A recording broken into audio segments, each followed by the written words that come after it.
வணக்கம். எங்கள் வீட்டு பின்னாடி இருக்க பீக்கங்காய் பறிக்கலான்னு வந்தோம். ஆடி மாதத்தில் போட்டது வந்து இப்போ தான் வந்து காய் காய்க்க ஆரம்பிச்சிருக்கு. மார்கழி மாதத்தில் வாங்க பறிக்கலாம்.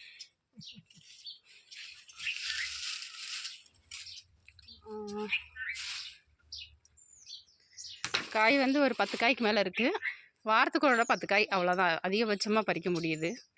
மழை பெஞ்சதுனால காயெல்லாம் வந்து எப்படி சொல்கிறது, செதறிடுச்சுன்னு சொல்லுவாங்க. கொஞ்சம் அழுகுன மாதிரி கொஞ்சம் இதாயிடுச்சு. பூக்கள் வந்து அதிகமாக விடலை. அது பரிமா அதிகமாக வந்து பார்த்திங்கன்னா நிறைய பூக்கள் வந்து செதறிடுச்சு மழைக்கு. இந்த மாதிரி பின்னாடி வேலி பின்னாடி அங்கங்கே போட்டு விட்ருக்கு. வீட்டு பின்னாடி வந்துட்டு முருங்கை மரத்துலேயும் ஏறிட்டுருக்கு கொடி வந்து. இந்த இங்கே காய் இருக்கு, நான் 3 காய்.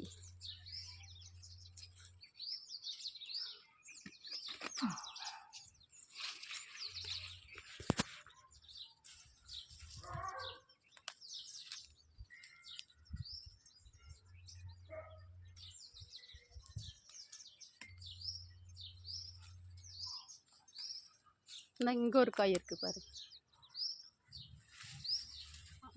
அங்கே இல்லை, இல்லை இங்கே காய் இருக்குது.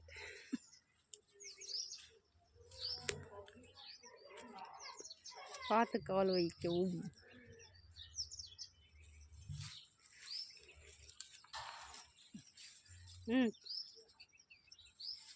பார்த்து ஒவ்வொரு காயாக பறிச்சிட்டு இருக்கிறோம். இப்போ வந்து எவ்வளோ காய் கிடச்சிருக்கு? 2 4 6 காய். அது கொஞ்சம் அடுத்த வாரம் பறிச்சுக்கலாம், மேலே இருக்குது. அடுத்த இன்னும் 2 நாள் ஆகட்டும். வேறு எங்கே காய் இருக்குது?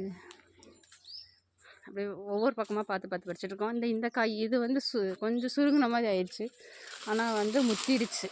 காய் சிறுசாக தான் இருக்குது, கொஞ்சம் சுருங்கின மாதிரி இருக்குது. வேறு பக்கம் காய் எங்கே இருக்குன்னு பார்க்கலாங்களா?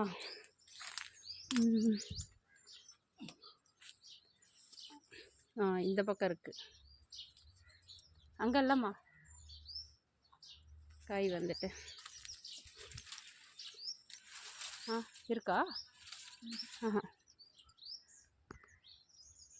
மேலே ஒரு காய் இருக்குது, அப்புறம் அங்கே ஒரு காய் இருக்குது. இங்கே வைக்கவும். அங்கே அந்த சைடு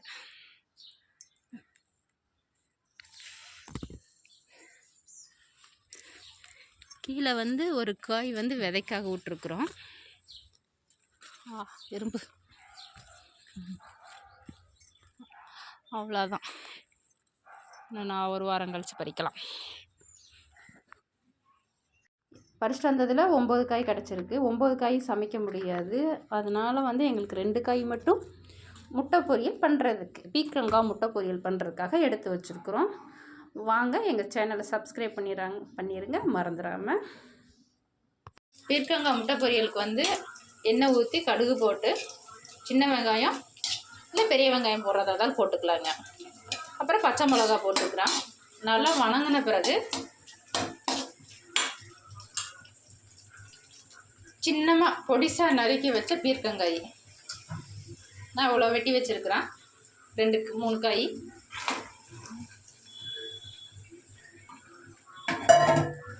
நல்லா டீப் ஃப்ரை பண்ணணும்.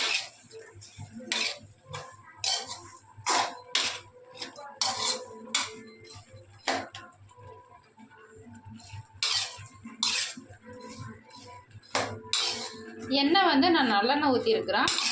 உங்கள் வீட்டில் கடலெண்ணெயோ இல்லை எந்த எண்ணெய் வேணால் யூஸ் பண்ணிக்கோங்க.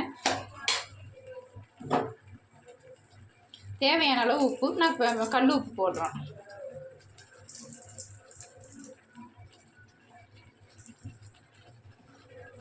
பீர்க்கங்காய் வந்து அதிகமாக உப்பு இழுக்காது, ஆனால் அளவாக போட்டுக்கோங்க கரெக்டாக வந்துட்டு. இது நல்லா வணங்கின அப்புறம் வந்து முட்டையை போட்டு நம்ம உடச்சி ஊற்றணுங்க. பீர்க்கங்காய் முட்டை பொரியலுக்கு வந்து எண்ணெய் ஊற்றி கடுகு போட்டு சின்ன வெங்காயம் இல்லை பெரிய வெங்காயம் போடுறதா தான் போட்டுக்கலாங்க. அப்புறம் பச்சை மிளகா போட்டுக்கிறேன். நல்லா வணங்கின பிறகு சின்னமாக பொடிசாக நறுக்கி வச்ச பீர்க்கங்காய் நான் இவ்வளோ வெட்டி வச்சுருக்கிறேன். 2-3 காய்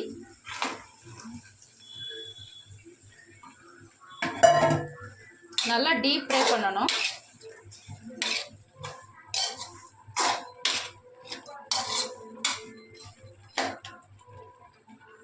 பீர்க்கங்காய் முட்டை பொரியலில் வந்து நான் மொத்தம் 3 முட்டை உடைச்ச போகிறேன்.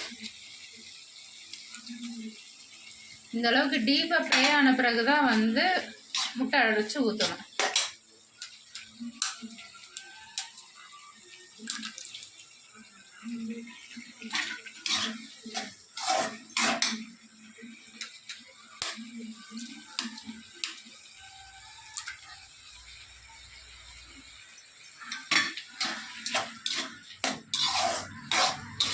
ஏன்னா பீர்க்கங்காய் சாப்பிட பிடிக்காதவங்களுக்கு இந்த மாதிரி விதை கொடுத்து பாருங்கள். உங்கள் வீட்டில் எல்லாத்துக்குமே ரொம்ப பிடிக்கும்.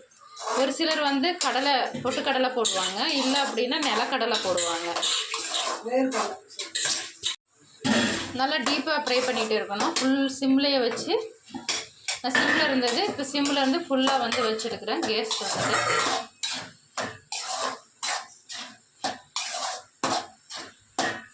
இந்த மாதிரி உங்கள் வீட்டில் குழந்தைகளுக்கு எல்லாத்துக்குமே வந்து இப்போ முட்டை பிடிக்காதவங்களும் சரி, காய் பிடிக்காதவங்க யாராக இருந்தாலும் சரி, இந்த மாதிரி நீங்கள் டீப் ஃப்ரை பண்ணி கொடுத்தாங்க எல்லாத்துக்குமே நல்லா பிடிக்கும்.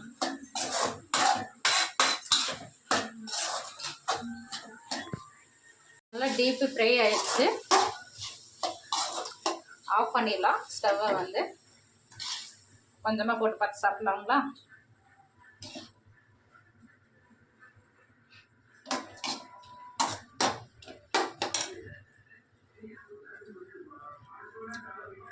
பாருங்க, காயும் கொஞ்சம் சூடாக இருக்குங்க. காயும் அதுவும் 2 சாப்பிடும்போது ரொம்ப டேஸ்ட்டாக இருக்கும். நான் சாப்பிட்டு பார்க்குறேன். செம்ம டேஸ்ட்டாக இருக்குங்க. நீங்களும் உங்கள் வீட்டில் ட்ரை பண்ணி பாருங்கள். நன்றி.